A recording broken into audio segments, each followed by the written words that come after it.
Irs dijeron que estaba muerta, firmado, sellado y enterrado en sus ojos mientras yo seguía respirando. Viva, atrapada en una pesadilla de traición. La mañana que mi esposo anunció a nuestros vecinos de Nueva York que había muerto en un trágico accidente. Yo estaba sentada justo frente a él, paralizada por el silencio. Hoy voy a contarles algo que nunca pensé que compartiría. Y si por un segundo esto les resulta familiar, solo les pido que den me gusta a este video y se suscriban. Me ayudará a seguir abriendo mi corazón. Mi nombre es Margaret y a los 72 años, pensé que había visto todo lo que la vida podía lanzarme. Estaba equivocada, tan terrible y devastadoramente equivocada. Durante 47 años, cargué el peso de cadenas invisibles, despertando cada mañana en nuestro pequeño apartamento del Upper West Side, que daba a un callejón estrecho donde los camiones de basura pasaban ruidosamente al amanecer. El ruido enlatado de la ciudad se filtraba por nuestras ventanas agrietadas, sirenas estridentes, jazz distante del café de abajo, el olor penetrante de los pretzels calientes mezclándose con los gases de escape en la calle de abajo. Me arrastraba a lo largo de días hechos de interminables recados, llamadas telefónicas silenciosas que quedaban sin respuesta, y el fantasma de un matrimonio que se sentía más como un contrato comercial escrito con mi sangre. Richard, mi esposo de casi 5 décadas, se había convertido en un extraño que compartía mi cama pero no mis sueños. Sus ojos grises, antes cálidos de amor, ahora calculaban cada conversación como una transacción bursátil. Aquella mañana de martes de octubre, sus palabras destrozaron mi rutina como cristal contra hormigón. Tu muerte asegurará nuestro futuro, Margaret. El dinero del seguro es nuestra única salida. Mi corazón, aturdido, se negó a latir normalmente.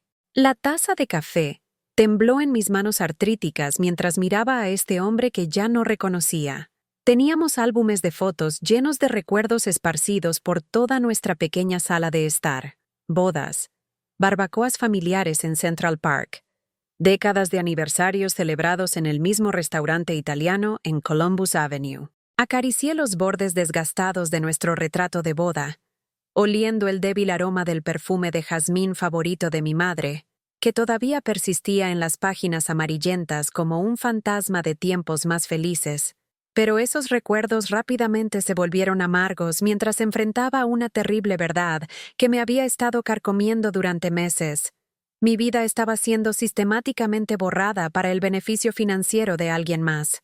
¿Alguna vez te has sentido invisible en tu propia casa? ¿Esa sensación asfixiante de ser tratado como un mueble que ha perdido su utilidad? Había volcado toda mi vida en ese matrimonio, en esa familia, sacrificando pedazos de mi alma hasta que apenas reconocía a la mujer que me devolvía la mirada en el espejo del baño. Si el amor fuera moneda, estaba en bancarrota, completamente agotada después de décadas de retiros emocionales sin depósitos a cambio.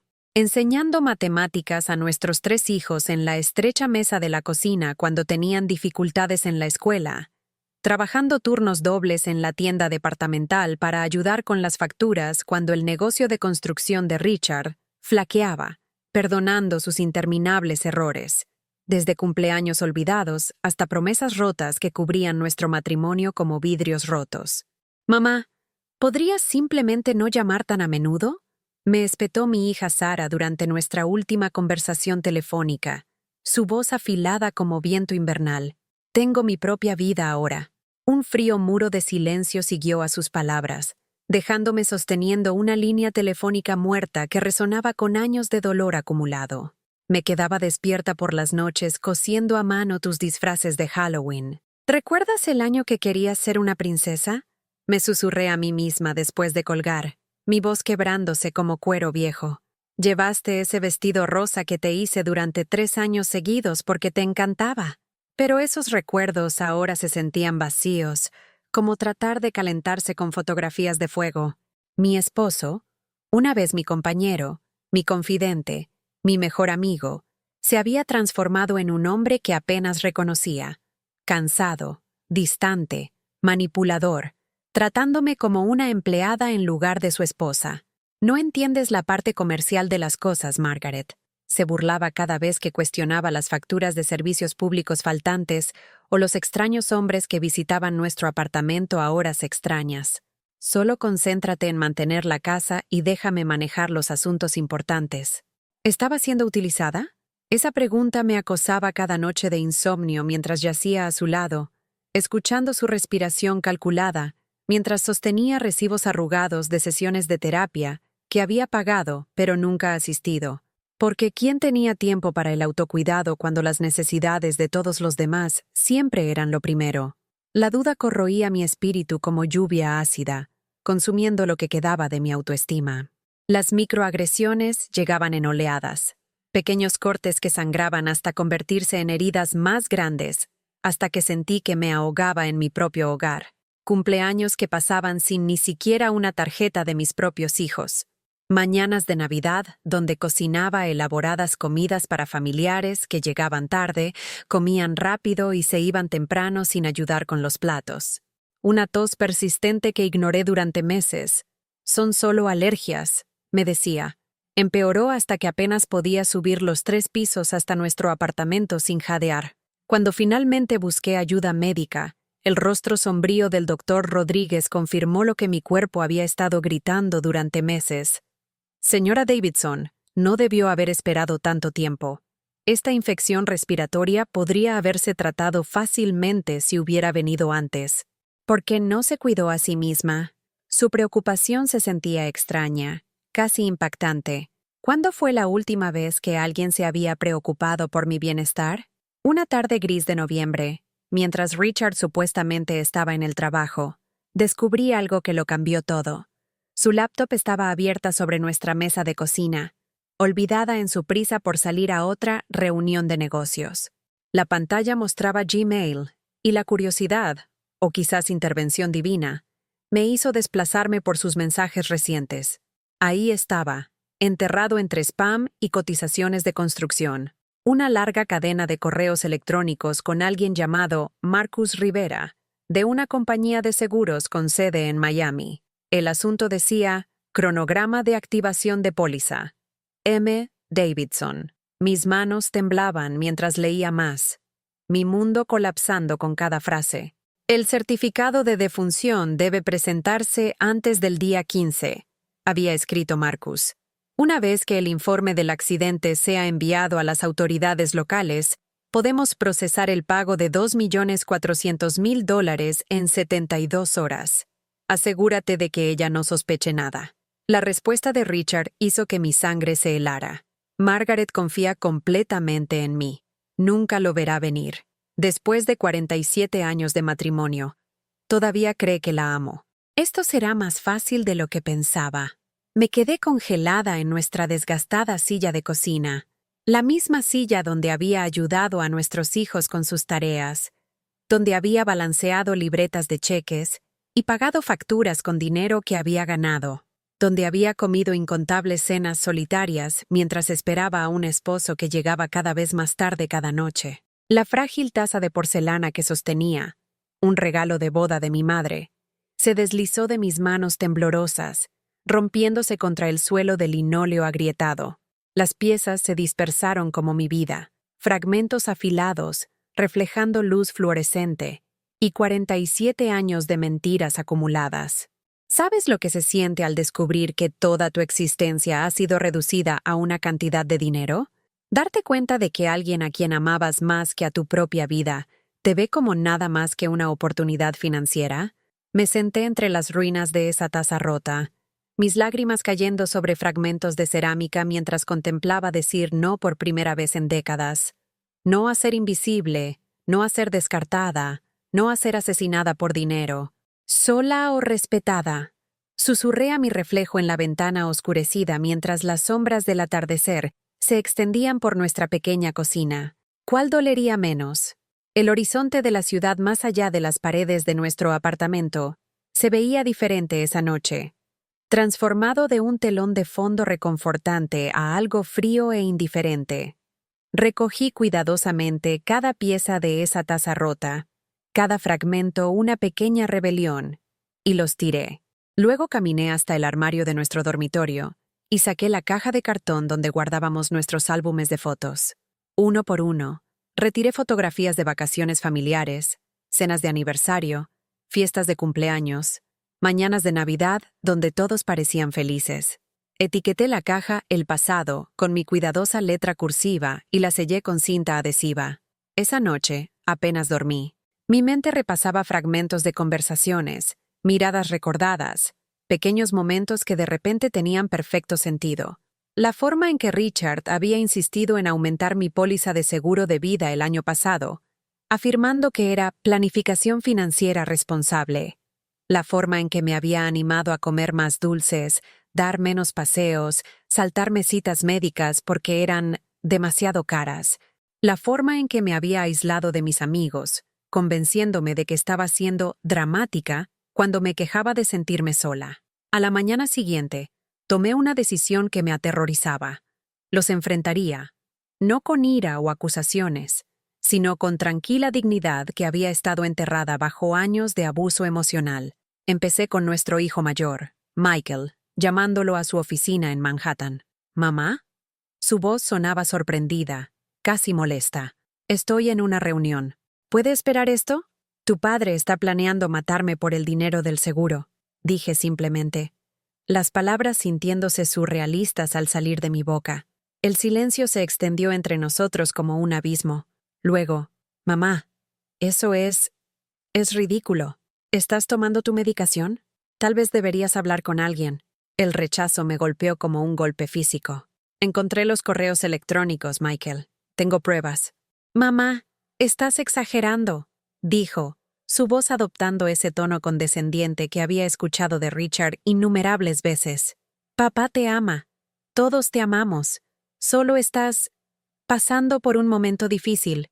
Colgué antes de que pudiera disminuir aún más mi realidad. La respuesta de mi hija Sara fue aún peor. Una risa fría seguida de: Mamá, ves demasiada televisión. Papá no lastimaría ni a una mosca. Mi hijo menor, David, ni siquiera respondió a su teléfono. Esa tarde, Richard llegó a casa más temprano de lo habitual, trayendo comida para llevar de nuestro antiguo restaurante chino del vecindario. Una ofrenda de paz que se sentía como veneno. Margaret, los niños están preocupados por ti, dijo, colocando los recipientes en nuestra mesa de cocina con exagerado cuidado. Piensan que podrías estar teniendo algún tipo de crisis. Celo de Marcus Rivera, dije en voz baja, observando su rostro en busca de cualquier destello de verdad. Su expresión no cambió, pero algo se movió detrás de sus ojos. Una frialdad que me hizo temblar. No sé de qué estás hablando. La póliza de seguro. Los $2.400.000. El certificado de defunción que planeas presentar. Se sentó frente a mí, con las manos cruzadas como si estuviera a punto de dar una presentación de negocios. Margaret, hago esto por nosotros, por nuestro futuro. Estamos ahogados en deudas, y esta es nuestra única salida. La admisión casual me dejó en silencio por la sorpresa. No lo estaba negando, lo estaba justificando. Serás bien atendida, continuó, como si estuviera discutiendo planes de vacaciones. Hay un centro en el norte del estado de Nueva York, muy cómodo, donde puedes vivir tranquilamente. El dinero del seguro asegurará que nunca te falte nada. ¿Estás hablando de internarme?, susurré, entendiendo el alcance completo de su plan. Es mejor que la alternativa, dijo, y en ese momento vislumbré la profundidad de su traición. Esto no se trataba solo de dinero, se trataba de borrarme completamente, eliminando cualquier evidencia inconveniente de sus crímenes. Pero en medio del aplastante peso de la traición de mi familia, apareció una luz inesperada. La señora Elena Álvarez, nuestra vecina del 4B, golpeó a nuestra puerta a la mañana siguiente mientras Richard estaba fuera, haciendo recados. Elena era una maestra jubilada de Queens, una mujer cubano-americana de corazón cálido, cuyo inglés llevaba el ritmo musical de su tierra natal y cuyos ojos contenían la bondad que había olvidado que existía. Margaret, mija, dijo, su voz suave con preocupación. Oí voces anoche. ¿Estás bien? Algo sobre su genuina preocupación atravesó mis muros protectores. Me encontré contándole todo. Los correos electrónicos, el complot del seguro, las reacciones despectivas de mi familia. Escuchó sin juzgar, ocasionalmente apretando mi mano cuando las palabras se volvían demasiado dolorosas. «Mereces más que este dolor», dijo Elena, abrazándome mientras las campanas vespertinas de Manhattan sonaban débilmente a través de nuestra pared compartida. «Tienes más fuerza de la que crees. He visto cómo te comportas. Cómo has sobrevivido años de este trato. Eres más fuerte que cualquiera de ellos». Esa noche, por primera vez en meses, dormí toda la noche sin despertar por pesadillas. Las palabras de Elena habían plantado una semilla de posibilidad que pensé que estaba muerta para siempre. A la mañana siguiente, con manos temblorosas, hice algo que no había hecho en décadas. Dije no. Richard se me acercó con otra solicitud de dinero.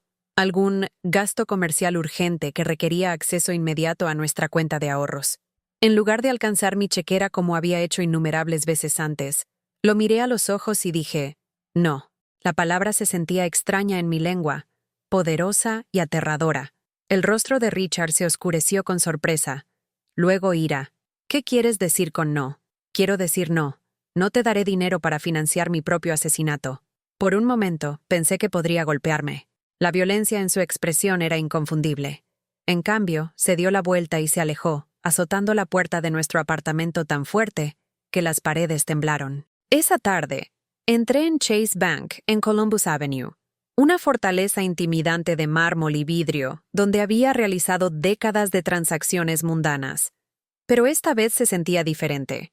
Me acerqué al mostrador de atención al cliente con un propósito que no había sentido en años. «Necesito hablar con alguien sobre mis cuentas», le dije a la joven detrás del mostrador. «Tengo preocupaciones sobre fraude financiero». 2 horas después, estaba sentada frente a Janet Morrison, una paciente gerente bancaria de unos 50 años, que me recordaba a la maestra que había querido convertirme antes de que el matrimonio redirigiera mis sueños. Revisó mis estados de cuenta con creciente preocupación, señalando patrones que había sido demasiado confiada para notar. «Señora Davidson, ha habido retiros grandes regulares de su cuenta de ahorros conjunta, todos autorizados con la firma de su esposo. ¿Aprobó estas transferencias?» Ver los números expuestos en blanco y negro fue devastador. Durante los últimos 2 años, Richard había drenado sistemáticamente nuestros ahorros para la jubilación. Dinero que había ganado durante mis décadas de trabajo en el comercio minorista, dinero que estaba destinado a asegurar nuestros años dorados juntos. «¿Cuáles son mis opciones?», pregunté, mi voz más firme de lo que me sentía. «Podemos congelar la cuenta inmediatamente», dijo Janet. «También estoy obligada a informar sobre sospechas de abuso financiero a personas mayores a las autoridades correspondientes. ¿Le gustaría que haga esa llamada?». Asentí, sintiéndome como si estuviera lanzándome de un acantilado hacia territorio desconocido. Janet me entregó una tarjeta de presentación de María Santos, una abogada especializada en casos de abuso a personas mayores, que trabajaba con una organización sin fines de lucro que proporcionaba servicios legales gratuitos a personas de la tercera edad. Esa tarde, llamé a María desde el apartamento de Elena, sin confiar en la privacidad de mi propio hogar. La voz de María era cálida pero profesional mientras explicaba mis opciones legales y derechos. Se ofreció a reunirse conmigo al día siguiente, prometiendo traer recursos y documentación que podrían ayudarme a recuperar el control de mi vida y finanzas. «Margaret», dijo antes de terminar nuestra llamada, «lo que estás describiendo no es solo abuso financiero. Este es un elaborado esquema de fraude que podría resultar en serios cargos federales. El fraude de seguros que involucra esa cantidad de dinero conlleva una posible sentencia de 20 años de prisión». Por primera vez en meses, sentí un destello de esperanza. No solo esperanza de supervivencia, sino esperanza de justicia. La reunión familiar que Richard convocó para aquel sábado por la tarde se sentía como caminar hacia una sala de tribunal donde yo era tanto demandante como acusada. Nuestra sala de estar, estrecha en las mejores circunstancias, se sentía asfixiante con nuestros 3 hijos adultos presentes a través de videollamada, sus rostros dispuestos en la pantalla de la laptop de Richard como un jurado. Había pasado horas preparándome para este momento, reuniendo cada pieza de evidencia que había descubierto: correos electrónicos impresos, estados de cuenta bancarios, documentos de seguros y mi propia línea de tiempo manuscrita del comportamiento cada vez más sospechoso de Richard. Elena se había ofrecido a quedarse conmigo como apoyo moral, pero sabía que esta era una batalla que necesitaba enfrentar sola. «Tu madre ha estado haciendo acusaciones muy serias», comenzó Richard, su voz llevando el tono razonable que había perfeccionado durante décadas de manipulación. «Ella está afirmando que estoy tratando de... bueno, que tengo algún tipo de plan para lastimarla. Mamá, estamos preocupados por ti». La voz de Sara crujió a través de los altavoces de la computadora. «Papá nos mostró algunas de las cosas que has estado diciendo, y no tienen sentido». Alcancé la pila de correos electrónicos impresos que había escondido en mi bolso. «Estas son comunicaciones entre tu padre y un corredor de seguros llamado Marcus Rivera en Miami. Discuten la presentación de un certificado de defunción falso a mi nombre y la recaudación de $2.400.000 en ingresos de seguros de vida». El silencio que siguió fue ensordecedor. Podía ver los rostros de mis hijos en la pantalla, sus expresiones variando desde confusión hasta escepticismo. Richard, sin embargo, parecía tranquilo, casi divertido. «Margaret, eso podría ser fabricado por cualquiera con una computadora», dijo suavemente. «Has estado bajo mucho estrés últimamente. Tal vez tu juicio no sea tan claro como antes». El rechazo, entregado en su tono más condescendiente, encendió algo dentro de mí que pensé que estaba muerto para siempre. Me levanté, caminé hasta nuestro dormitorio y regresé con nuestro álbum de bodas. La cubierta de cuero estaba desgastada por años de revisión ocasional, llena de fotografías de una joven pareja que genuinamente parecía amarse. Lo abrí en nuestra foto del día de la boda, ambos luciendo imposiblemente jóvenes y esperanzados. Con deliberada lentitud, rasgué la foto por la mitad, justo por el medio, separando nuestras imágenes para siempre. El sonido del papel rasgándose llenó la habitación como un trueno. «¿Qué estás haciendo?». La voz de Michael salió a través del altavoz de la laptop, aguda con alarma. «Terminé», dije, mi voz clara y fuerte por primera vez en años. «Ya no compraré amor de personas que me ven como nada más que una cuenta bancaria o una inconveniencia. No financiaré mi propia destrucción». Dejé que las mitades rasgadas de la fotografía revolotearan hasta el suelo como hojas de otoño, observando cómo piezas de mi antigua vida se asentaban alrededor de mis pies. «Mamá, estás siendo dramática», dijo David desde la pantalla. «Papá te ama. Todos te amamos». «Si me aman», respondí, mirando directamente a cada una de sus caras pixeladas, «entonces respetarán mi decisión de protegerme de alguien que literalmente está planeando mi asesinato». Richard intentó una manipulación más, su voz adoptando el tono herido que había usado para ganar argumentos durante décadas. «Después de todo lo que he hecho por esta familia, ¿cómo puedes creer que te lastimaría? Porque tengo pruebas», dije simplemente, «y porque tus acciones han dejado claro que me ves como más valiosa muerta que viva». La reunión terminó con protestas confusas de nuestros hijos y un silencio pétreo de Richard, pero sentí algo que no había experimentado en años: el suelo sólido de la verdad bajo mis pies. 2 días después, justo cuando comenzaba a creer que tal vez, posiblemente, podría reclamar mi vida de esta pesadilla, descubrí la última y más devastadora traición. Elena golpeó mi puerta el martes por la mañana, su rostro habitualmente alegre arrugado con preocupación. «Margaret, ¿has visto esto?». Me entregó su smartphone, abierto en la sección de obituarios de un sitio web de noticias locales. Ahí, en blanco y negro, estaba mi propio aviso de defunción. Margaret Davidson, amada esposa y madre, falleció pacíficamente después de una breve enfermedad el 15 de noviembre en el Hospital Presbiteriano de Nueva York. La precedieron en la muerte sus padres, y le sobreviven su devoto esposo Richard y 3 hijos. Los servicios se celebrarán en privado. La fecha era la de hoy. Según este anuncio fabricado, había muerto esta mañana. Mis manos temblaron mientras leía las mentiras cuidadosamente elaboradas, diseñadas para establecer un registro oficial de mi muerte. El obituario incluía detalles que solo mi familia sabría: mi nombre de soltera, los nombres de mis padres, incluso el año en que me gradué de la escuela secundaria.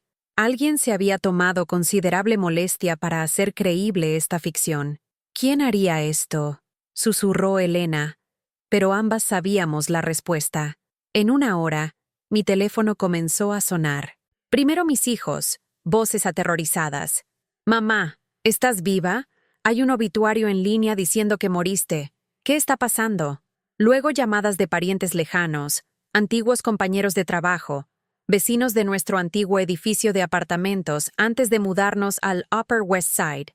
Cada conversación requería que probara que estaba viva, explicar por qué alguien publicaría un aviso de muerte falso, defender mi cordura contra la creciente narrativa de que estaba teniendo algún tipo de crisis psicológica. Pero la llamada más escalofriante vino de María Santos, mi abogada. «Margaret, tenemos un problema», dijo. «Alguien ha presentado documentación a la Administración del Seguro Social declarándote fallecida. Tus cuentas bancarias, tarjetas de crédito, incluso tus beneficios de salud han sido congelados pendientes de verificación de tu estado de muerte». Sentí que las paredes de mi mundo se cerraban. En una sola mañana había sido borrada de la existencia oficial mientras aún respiraba, aún pensaba, aún luchaba por mi vida. «¿Cómo es esto posible?», pregunté, aunque parte de mí ya lo sabía. «Requiere a alguien con acceso a tu información personal, número de seguro social y suficiente conocimiento burocrático para navegar múltiples sistemas gubernamentales», explicó María. «Esto no es una broma, Margaret. Es un robo de identidad sistemático diseñado para hacerte desaparecer». Esa tarde, Richard llegó a casa con flores, lirios blancos, el tipo típicamente asociado con funerales.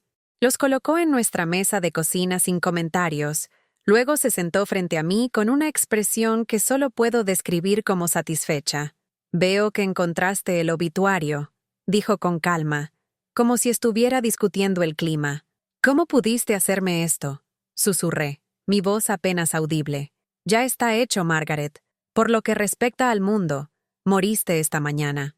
Luchar contra ellos solo te hará parecer mentalmente inestable. Nadie te creerá». Esta era su prueba final, el último intento de romper lo que quedaba de mi espíritu. Por un momento, la duda se filtró. Tal vez estaba perdiendo la cabeza. Tal vez todo esto era algún tipo de elaborada crisis psicológica.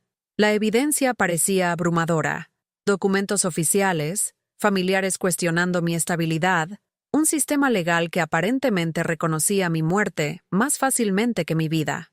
Pero entonces recordé el inquebrantable apoyo de Elena, la preocupación profesional de María, la genuina preocupación del doctor Rodríguez por mi salud.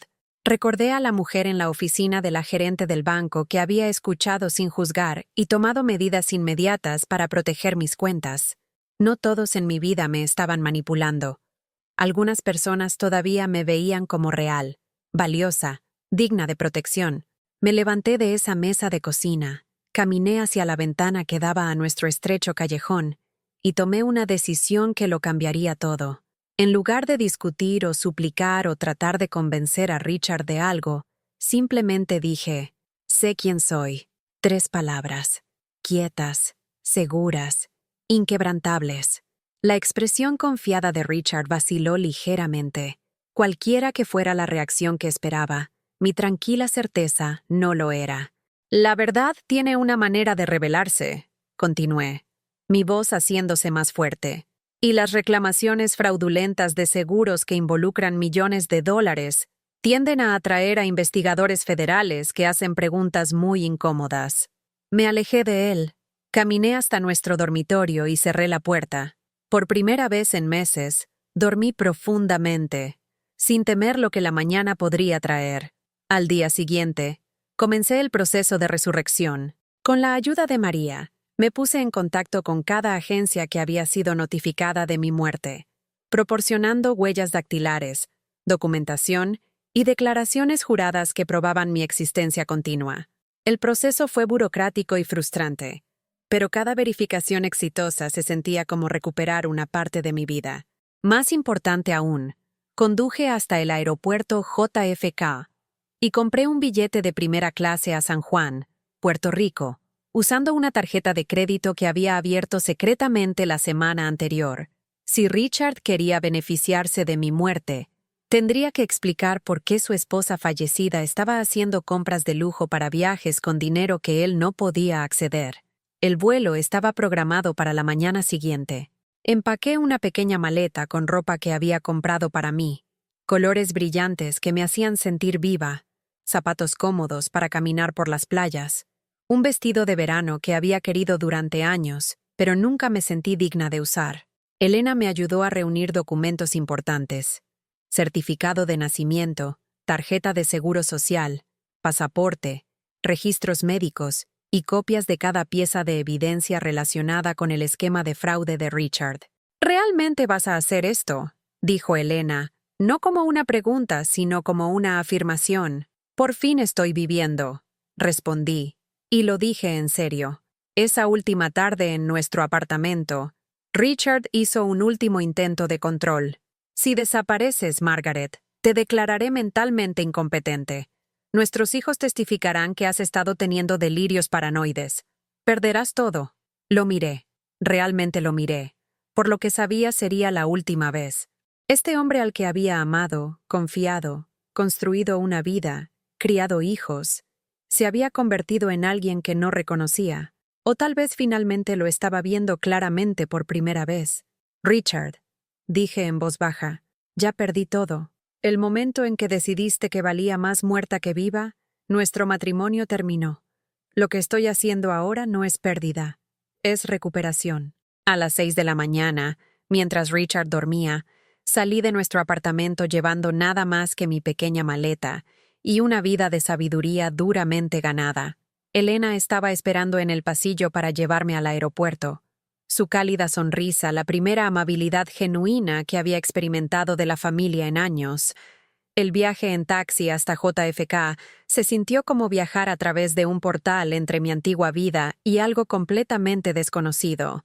El horizonte de Manhattan, que durante tanto tiempo se había sentido como muros de prisión, gradualmente se transformó en mi mente de barrera a telón de fondo. Hermoso, pero ya no definiendo los límites de mi existencia. En el aeropuerto, experimenté algo que nunca me había permitido antes. Servicio de primera clase. El buenos días, señora Davidson, respetuoso del agente de la puerta, se sintió como un reconocimiento de mi humanidad después de meses de ser tratada como invisible. El cómodo asiento de cuero, el mimosa antes del despegue, la toalla caliente y la atención personal de las azafatas. Estos no eran solo lujos. Eran reconocimientos de que merecía comodidad, respeto, cuidado. Cuando nuestro avión despegó de Nueva York, presioné mi cara contra la ventana y vi cómo la ciudad se hacía más pequeña debajo de nosotros. En algún lugar allí abajo estaba Richard, probablemente recién descubriendo mi armario vacío y la nota que había dejado en nuestra mesa de cocina. No estoy muerta, y ya no soy tuya para matar. El fraude de seguro ha sido denunciado a las autoridades federales. Que tengas una buena vida. El aire caribeño que me saludó en San Juan se sintió como respirar por primera vez en años. Cálido, limpio, perfumado con agua salada y flores tropicales. Llenó mis pulmones y me mareó con posibilidad. Había reservado una suite en un hotel frente a la playa, usando dinero de una cuenta de jubilación individual que Richard no sabía que existía. Dinero que había ahorrado de mi trabajo minorista décadas atrás. Dinero que había guardado para emergencias que nunca imaginé que serían tan extremas. Mi habitación de hotel daba al océano, una interminable extensión de azul que se extendía más allá del horizonte.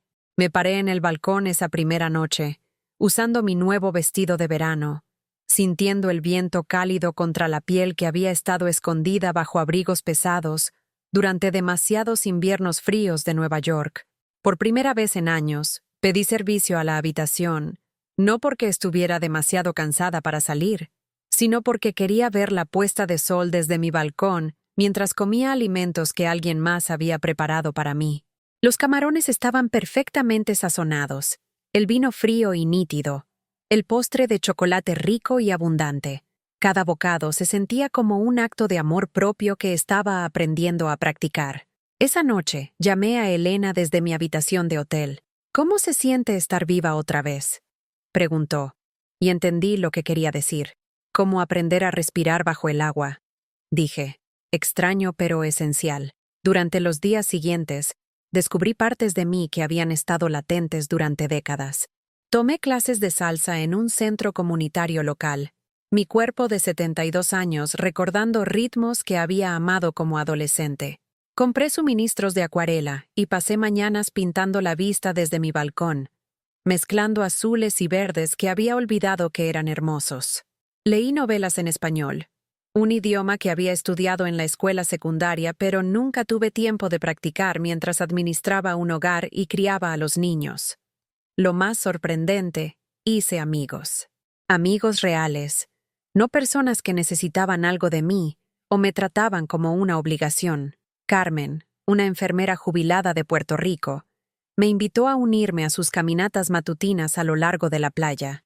Miguel, quien dirigía la tienda de regalos del hotel, compartió historias sobre su abuela mientras me ayudaba a seleccionar artesanías locales para enviar a Elena. Estas relaciones se sentían diferentes a cualquier cosa que hubiera experimentado con mi familia.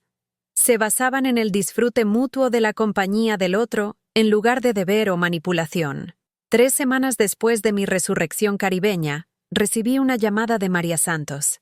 El FBI había abierto una investigación formal sobre el esquema de fraude de seguro de Richard. Habían descubierto no solo el elaborado complot para fingir mi muerte, sino evidencia de múltiples reclamos de seguros anteriores que involucraban circunstancias sospechosas. Resultó que no era la primera víctima de Richard, solo su objetivo más lucrativo. Los fiscales federales quieren entrevistarte, explicó María. Tu testimonio será crucial para su caso. ¿Tendré que volver a verlo?, pregunté, sorprendida por lo poco temor que generaba la perspectiva. Solo en la corte, y solo si eliges testificar en persona en lugar de mediante declaración en video. Pero, Margaret, hay algo más. La investigación reveló que Richard ya había cobrado un anticipo de $200,000 de la compañía de seguros basado en el certificado de defunción falso. Ese dinero fue transferido a una cuenta en el extranjero en las Islas Caimán. El alcance de la planificación de Richard era asombroso. Mientras yo estaba de luto por nuestro matrimonio fallido, él había estado orquestando mi eliminación con la metódica precisión de una transacción comercial. ¿Qué pasa ahora?, pregunté. Ahora tienes que decidir cómo quieres proceder. El gobierno puede presentar cargos penales independientemente de tu participación, pero tu testimonio fortalecería significativamente su caso. Y Margaret, también está el asunto de la recuperación civil. Puede que tengas derecho a reclamar daños no solo por el intento de fraude, sino por años de abuso financiero. Esa tarde, me senté en mi balcón viendo cómo el sol pintaba el cielo caribeño en tonos de rosa y oro, contemplando la justicia. No venganza, justicia. La diferencia se sentía importante. La venganza habría sido herir a Richard como él me había herido. La justicia se trataba de asegurar que enfrentara las consecuencias de sus acciones mientras yo reconstruía una vida basada en la verdad en lugar de mentiras. Decidí testificar. 6 meses después, volé de regreso a Nueva York. No para quedarme, sino para enfrentar el pasado con la fortaleza que había descubierto en mí misma. El juzgado en el Bajo Manhattan se sentía como territorio extranjero, lleno de columnas de mármol y voces resonantes que me recordaban lo pequeña que me había permitido volverme durante mi matrimonio. Richard parecía mayor, disminuido, cuando lo vi al otro lado de la sala. El hombre confiado que había planeado mi asesinato había sido reemplazado por alguien que parecía genuinamente sorprendido de que sus acciones tuvieran consecuencias. Nuestros ojos se encontraron brevemente, y sentí nada, sin amor residual, sin ira, sin miedo. Se había convertido en un extraño cuyas acciones me habían inadvertidamente liberado. Mi testimonio duró 2 horas.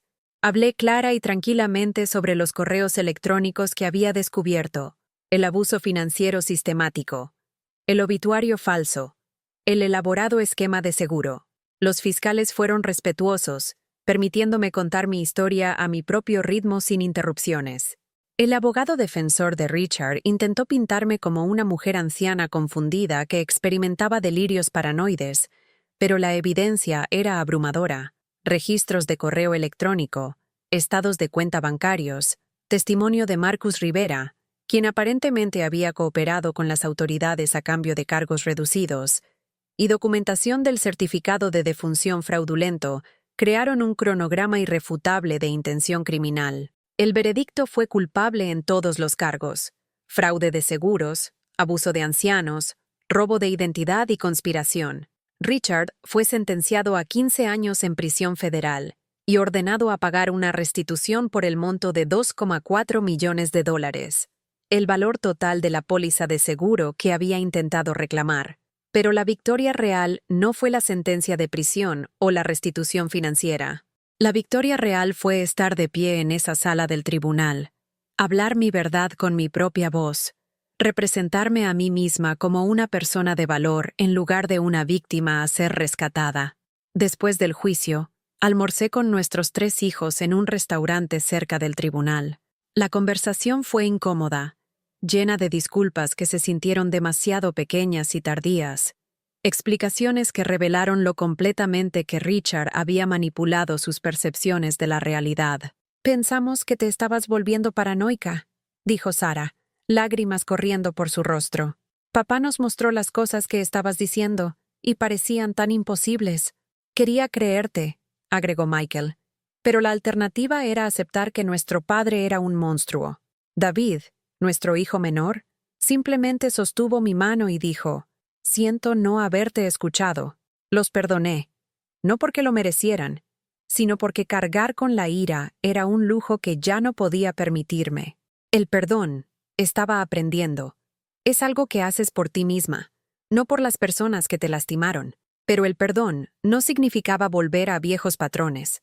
Cuando preguntaron cuándo me mudaría de regreso a Nueva York, sonreí y dije: «No lo haré. Tengo una vida en Puerto Rico ahora». Su sorpresa fue genuina. En sus mentes, yo existía en relación con ellos, como madre, esposa, cuidadora. El concepto de que pudiera haber construido una vida independiente, elegido mi propia geografía, creado nuevas relaciones que no giraban en torno a sus necesidades, parecía genuinamente extraño. «¿Pero quién te cuidará?», preguntó Sarah, y escuché ecos de cada conversación donde mi valor había sido medido por mi utilidad para los demás. «Me cuido a mí misma», respondí, «y tengo amigos que se preocupan por mí como persona, no como proveedor de servicios». Volar de regreso a San Juan esa tarde se sintió como volver a un hogar, a una vida que había elegido en lugar de una vida que me había sido impuesta. Carmen me esperaba en el aeropuerto con flores frescas de su jardín. Miguel había guardado varios libros que pensó que disfrutaría. Elena, que había volado para visitarme 2 veces durante mis meses en el Caribe, estaba planeando otro viaje para mi próximo cumpleaños número 73. Estas relaciones no se basaban en la obligación o la manipulación. Se basaban en el afecto mutuo, intereses compartidos y el simple placer de la compañía del otro.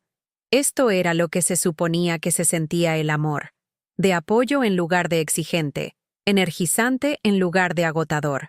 Un año después, celebré mi 74 cumpleaños en un catamarán navegando alrededor de la isla de Vieques, rodeada de amigos que había conocido a través de clases de salsa, talleres de acuarela y caminatas matutinas por la playa.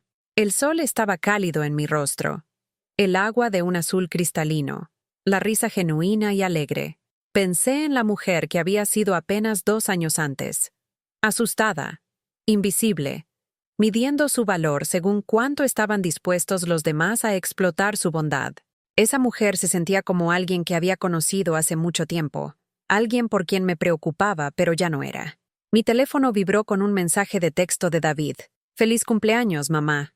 Espero que estés bien». Simple, respetuoso, sin pedirme nada excepto el reconocimiento de su continua existencia en mi vida. Esta era la relación que podíamos tener, no la que habíamos tenido antes, sino algo honesto y sostenible.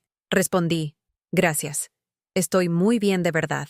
Y lo estaba. Genuina, completa, auténticamente bien por primera vez en décadas.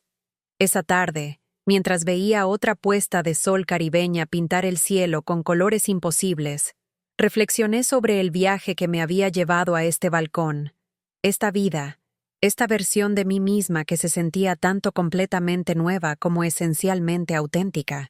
La mujer que había sido declarada muerta por su propio esposo había descubierto algo más valioso que el dinero del seguro que él había tratado de robar.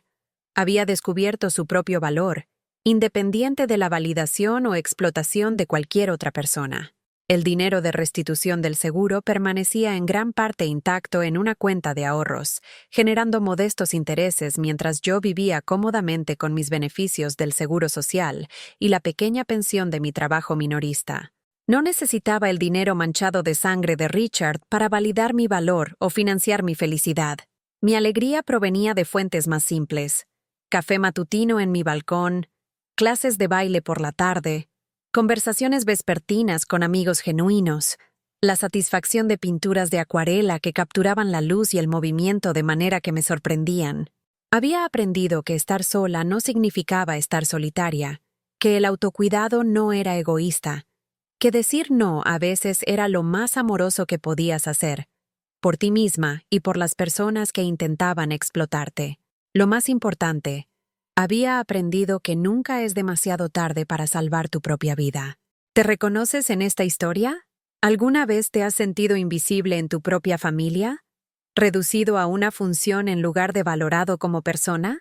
¿Alguna vez has descubierto que personas en las que confiabas estaban planeando tu destrucción, financiera o de otro tipo? Tal vez estés experimentando algo similar ahora mismo, esa sensación asfixiante de ser dado por sentado, despreciado, explotado por las mismas personas que dicen amarte. Tal vez has tenido miedo de hablar, miedo de agitar las aguas, miedo de que afirmar tu propio valor pueda costarte las relaciones que has pasado décadas construyendo.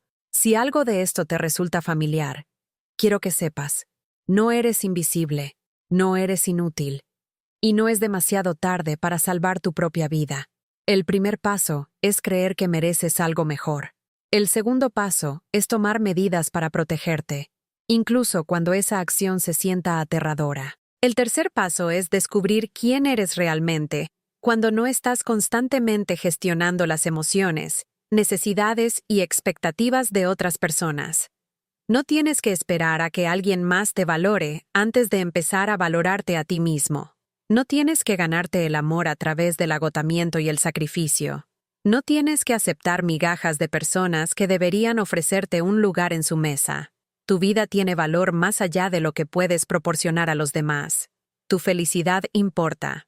Tu tranquilidad importa. Tus sueños importan, incluso si han estado latentes durante décadas. Nunca es demasiado tarde para empezar de nuevo. Nunca es demasiado tarde para decir no. Nunca es demasiado tarde para elegirte a ti mismo. Pero déjame contarte lo que sucedió después de que pensé que mi historia había terminado. Porque la curación no es un destino, es un viaje que continúa desarrollándose de maneras que nunca esperas. 2 años después del juicio, recibí una llamada telefónica inesperada que desafiaría todo lo que pensaba que había aprendido sobre el perdón y los lazos familiares. Era de mi nieta Emma, la hija de Sara, ahora de 25 años, y trabajando como trabajadora social en Filadelfia. Abuela Margaret. Su voz tembló a través del teléfono. Necesito decirte algo que me ha estado carcomiendo viva durante 3 años. Emma había estado viviendo con Sara durante los meses previos al arresto de Richard. Había escuchado conversaciones entre sus padres y Richard, discusiones sobre mi estado mental y la decisión unificada de la familia de manejar la situación antes de que mamá se avergüence más. Pero más dañino que eso, Emma había sido testigo de cómo Richard instruía a mis 3 hijos sobre cómo desestimar mis preocupaciones, cómo presentar un frente unido que desacreditaría mi testimonio si alguna vez intentaba reportar sus actividades. Tenía 23 años y estaba aterrorizada, lloró Emma por teléfono. El abuelo Richard me dijo que hablar destruiría a la familia, que te lastimaría más de lo que te ayudaría. Pensé que estaba protegiendo a todos al quedarme callada, pero me he dado cuenta de que lo estaba protegiendo a él y abandonándote a ti cuando más necesitabas a la familia. La revelación fue como reabrir una herida que pensé que había sanado. Saber que mi propia familia había conspirado no solo para descartar mis temores, sino para socavar activamente mi credibilidad, trajo de vuelta todos los sentimientos de traición que había trabajado tan duro para procesar. Pero el coraje de Emma al llamarme, su voluntad de romper el código de silencio de la familia, también plantó algo nuevo, la esperanza de que quizás la curación podría extenderse más allá de la supervivencia individual, para incluir relaciones familiares dañadas. Emma, cariño, dije, mi voz quebrándose con emoción que no había esperado. La manipulación de tu abuelo fue lo suficientemente poderosa como para controlar a adultos que deberían haber sabido más. Apenas habías salido de la universidad. No te culpo por estar confundida y asustada, pero ella necesitaba más que absolución. Necesitaba entender cómo el silencio permite el abuso, cómo guardar secretos familiares protege a los perpetradores en lugar de a las víctimas. Durante los siguientes meses, tuvimos largas conversaciones telefónicas, donde compartí no solo lo que Richard me había hecho, sino cómo los sistemas familiares pueden volverse cómplices del abuso a través del miedo, la negación y la lealtad mal ubicada. Emma comenzó terapia para procesar su propia culpa e ira sobre la situación. También se convirtió en una defensora dentro de nuestra familia, desafiando a su madre y tíos cada vez que intentaban minimizar lo que había sucedido o sugerir que es hora de seguir adelante del pasado. Mamá, le dijo Emma a Sarah durante una reunión familiar de la que me enteré más tarde. A la abuela Margaret casi la asesinan por dinero del seguro, y en lugar de protegerla, todos ustedes ayudaron al abuelo Richard a convencer a todos de que estaba loca. Eso no es algo de lo que simplemente sigues adelante.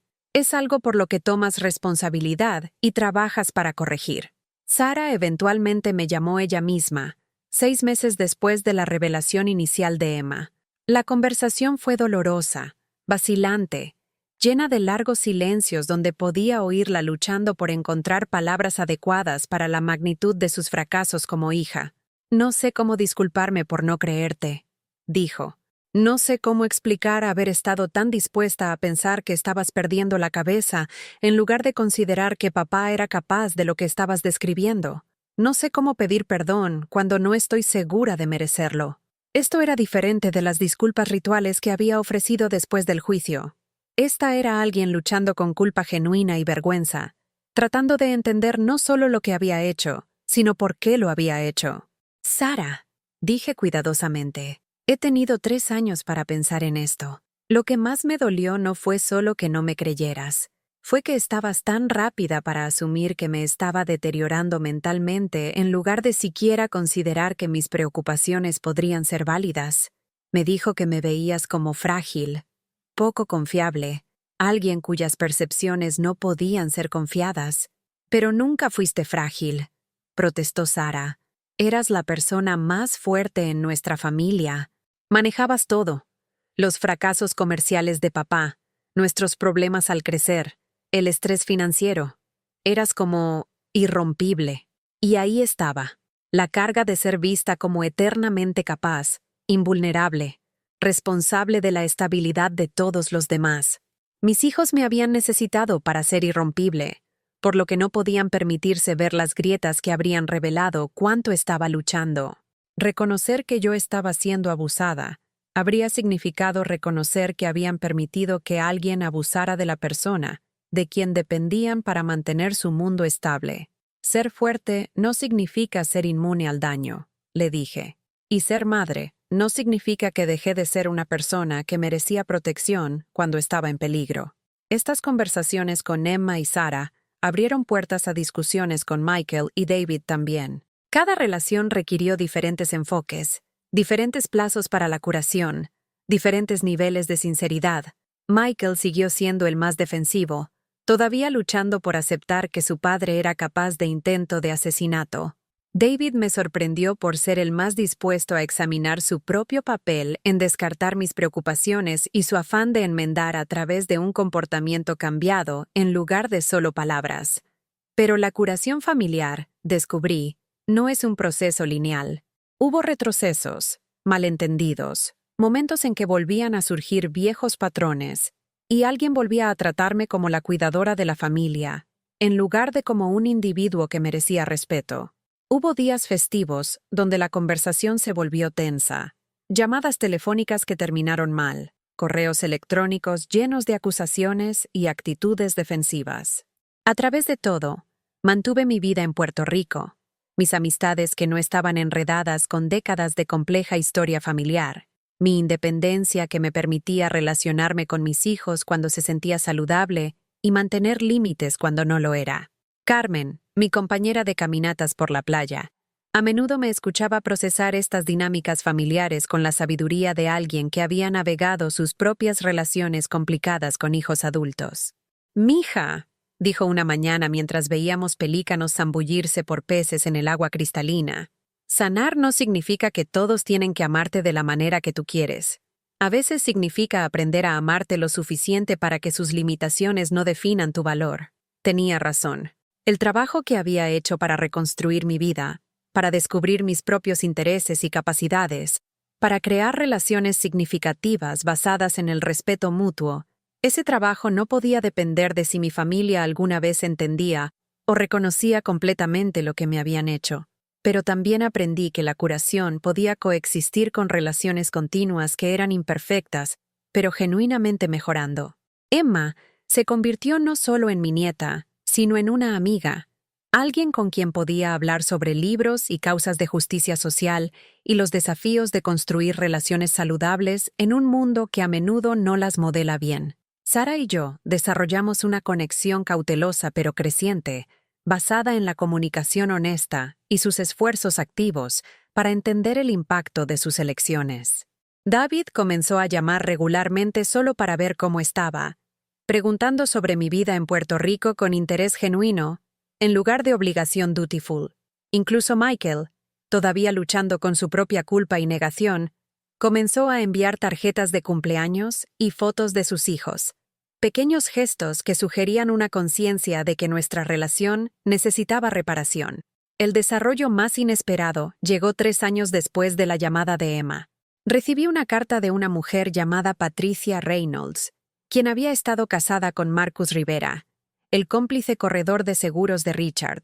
Patricia se había divorciado de Marcus después de su arresto y había pasado los años desde entonces tratando de entender cómo había pasado por alto las señales de que su esposo estaba involucrado en actividades criminales. «Señora Davidson», escribió, «sé que esto puede ser difícil de recibir, pero quería que supiera que Marcus habló de usted a menudo durante los meses antes de su arresto. Expresó admiración por su coraje al denunciar el esquema y arrepentimiento por su participación en lo que llamó el plan más malvado que jamás había encontrado en su carrera de seguros». Patricia explicó que Marcus originalmente creía que estaba ayudando a Richard a gestionar una planificación financiera legítima para la muerte natural de su esposa, una mujer con enfermedad terminal que quería asegurar que sus beneficios de seguro se procesaran rápidamente para el beneficio de su familia. No fue hasta que el esquema ya estaba en marcha que Marcus se dio cuenta de que Margaret Davidson estaba sana, viva, y no consciente del complot contra su vida. Marcus dijo que cuando entendió el alcance completo de lo que Richard estaba planeando, trató de retirarse, continuó Patricia. Pero Richard amenazó con exponer otras reclamaciones de seguros cuestionables que Marcus había procesado a lo largo de los años, esencialmente chantajeándolo para que continuara cooperando. Marcus estaba aterrorizado de perder su licencia y destruir su carrera, así que siguió adelante con algo que sabía que estaba mal. Esta información no excusaba las acciones de Marcus Rivera, pero proporcionaba contexto que me ayudaba a entender que incluso el cómplice criminal de Richard había sido manipulado y coaccionado. La capacidad de Richard para encontrar y explotar las vulnerabilidades de otras personas se extendía mucho más allá de nuestra familia. Patricia preguntó si podía reunirse conmigo durante unas vacaciones planeadas a Puerto Rico, no para buscar perdón en nombre de su exesposo, sino para entender mejor el impacto de los crímenes a los que había estado involucrada sin saberlo a través del matrimonio. Nos encontramos en un pequeño café en el viejo San Juan, 2 mujeres en sus 70, tratando de dar sentido a cómo los hombres en quienes habíamos confiado habían traído tal destrucción a nuestras vidas. Patricia era reflexiva, inteligente, genuinamente horrorizada por lo que se había hecho en nombre de su familia. Sigo pensando en todas las señales que pasé por alto, dijo, revolviendo su café con leche con energía nerviosa. Las llamadas telefónicas a altas horas de la noche, los viajes de negocios inexplicados, su insistencia en manejar todas nuestras finanzas de forma privada. Me convencí a mí misma de que estaba siendo una esposa comprensiva al no hacer demasiadas preguntas. Su historia me recordó mis propios años de hacer excusas por el comportamiento de Richard, explicando las inconsistencias, aceptando verdades parciales porque empujar por honestidad completa se sentía como traicionar el matrimonio. Ambas habíamos sido socializadas para confiar en el juicio de nuestros esposos sobre nuestros propios instintos, para priorizar la armonía marital sobre la seguridad personal. No éramos ingenuas, le dije a Patricia mientras caminábamos por las calles empedradas de la ciudad vieja. Fuimos entrenadas desde la infancia para deferir a la autoridad masculina, para asumir que cuestionar las decisiones de nuestros maridos sería desleal o controlador. Lo que nos sucedió fue la conclusión lógica de toda una vida de ser enseñadas que nuestra intuición era menos confiable que las explicaciones de otras personas. Patricia asintió, con lágrimas en los ojos. Marcus está cumpliendo 8 años en prisión federal. Nuestros hijos apenas me hablan porque me culpan por no saber lo que estaba haciendo. He estado tan aislada, tan avergonzada. Hablar contigo es la primera vez que he sentido que tal vez no fui completamente tonta por pasar por alto las señales. Mantuvimos contacto después de su visita, 2 sobrevivientes apoyando el proceso de curación de la otra a través de la distancia entre Puerto Rico y el hogar de Patricia en Miami. A veces la recuperación requiere encontrar comunidad con personas que entienden experiencias que se sienten imposibles de explicar a otros que no las han vivido. Mientras escribo esto, han pasado 5 años desde que dejé Nueva York para salvar mi vida. 5 años desde que aprendí que mi esposo planeaba asesinarme por dinero del seguro, desde que descubrí que mis hijos preferirían creer que estaba perdiendo la cabeza que aceptar que su padre era un criminal, desde que tomé la aterradora decisión de protegerme, incluso cuando significaba dejar atrás todo lo familiar. La mujer que soy ahora sería irreconocible para la mujer que era entonces. No solo porque vivo en una isla caribeña en lugar del Upper West Side de Manhattan, no solo porque bailo salsa en lugar de limpiar los desastres de otras personas, no solo porque hablo por mí misma en lugar de disculparme por ocupar espacio. La diferencia fundamental es que ahora conozco mi propio valor, independiente de la valoración de cualquier otra persona. Sé que mis necesidades importan, que mi tranquilidad vale la pena proteger, que mi felicidad no es egoísta, sino esencial. Sé que el amor debe sentirse de apoyo en lugar de agotador, que las relaciones saludables mejoran tu vida en lugar de disminuirla. No estoy amargada, a pesar de todo lo que soporté. La amargura significaría permitir que la traición de Richard continuara envenenando mi vida después de que él ya no estuviera presente para dañarme activamente. No estoy amargada, pero estoy cambiada. Soy cautelosa respecto a la confianza de manera que se siente protectora en lugar de paranoica. Tengo claros mis límites de manera que se siente empoderador en lugar de duro. Soy selectiva con mis relaciones de manera que se siente amorosa conmigo misma en lugar de crítica hacia los demás. Mis mañanas comienzan con café en mi balcón, viendo el sol salir sobre el agua que se extiende hasta el horizonte. A veces Elena se une a mí por videollamada desde su apartamento en Nueva York, compartiendo sus propias aventuras diarias y preguntando por las mías. A veces Carmen pasa después de su natación matutina, trayendo frutas frescas del mercado local y cuentos sobre los últimos logros de sus nietos. Mis días están llenos de actividades que elijo porque me traen alegría. Clases de acuarela donde estoy aprendiendo a capturar el movimiento de las hojas de palmera en el viento. Grupos de conversación en español donde practico hablar un idioma que amo. Trabajo voluntario en un refugio local para mujeres donde ayudo a otras sobrevivientes a entender sus opciones legales y financieras. Mis tardes son pacíficas, pasando tiempo leyendo novelas en mi balcón o asistiendo a eventos culturales en la comunidad que he elegido como hogar. A veces hago videollamadas con Emma, que ahora está comprometida con un hombre amable que me recuerda que mi nieta ha aprendido a reconocer relaciones saludables. A veces intercambio mensajes con David, quien comparte fotos de sus hijos y pide consejos sobre desafíos de crianza, de manera que sugiere que valora mi sabiduría en lugar de esperar mi cuidado. Duermo profundamente.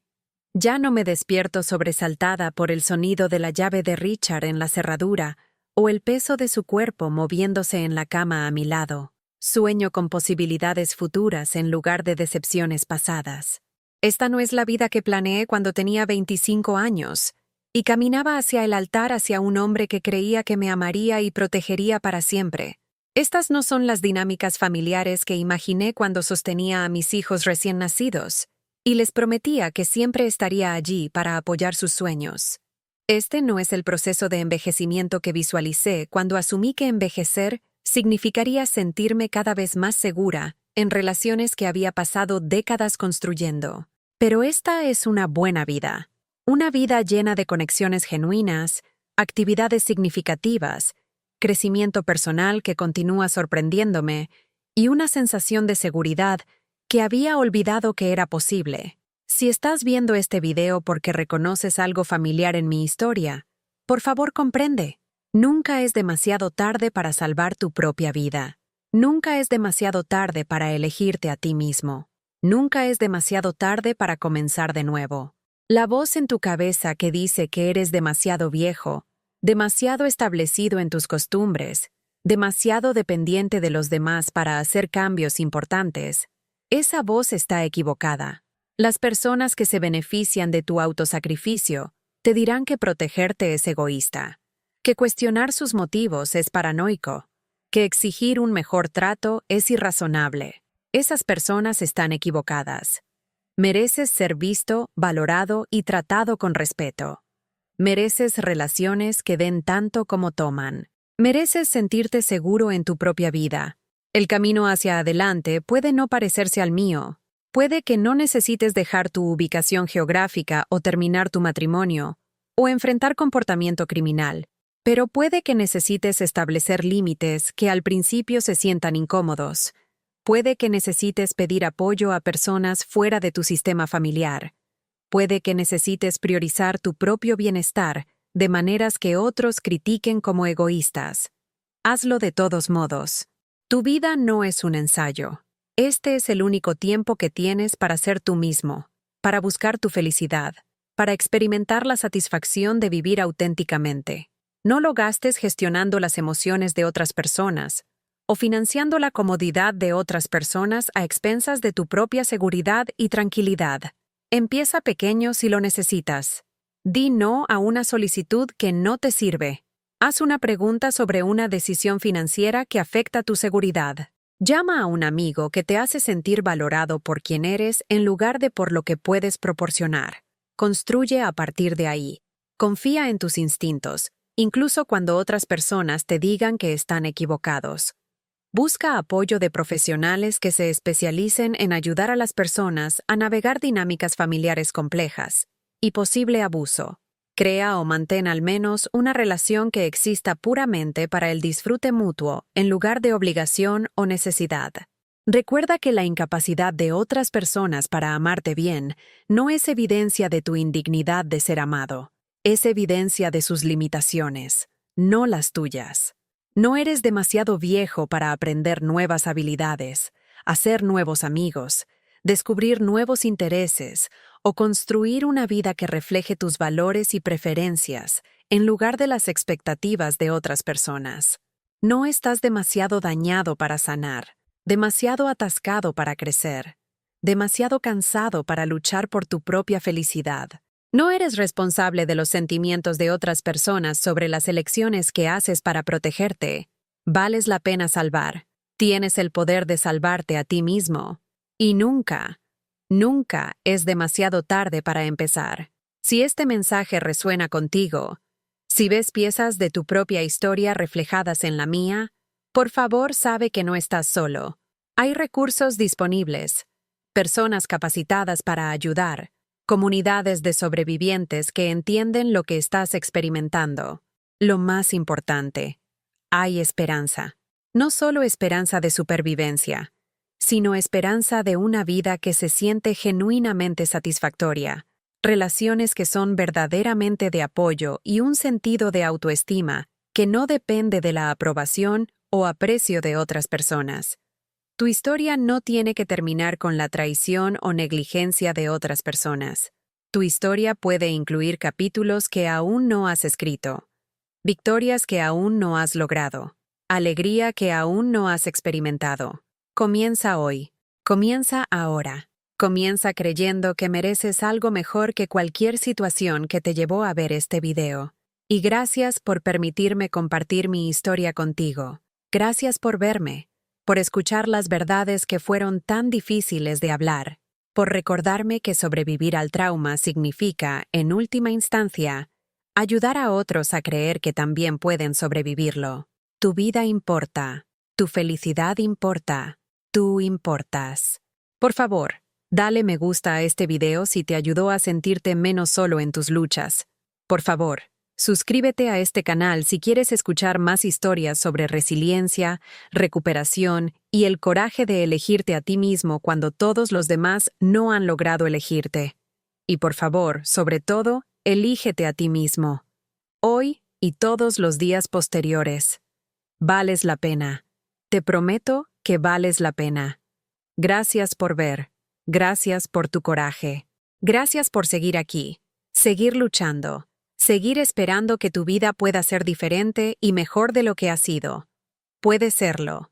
Y lo será, si te das la oportunidad de descubrir quién eres realmente cuando no estás constantemente explicando las fallas de los demás para amarte bien. Ve a salvar tu propia vida.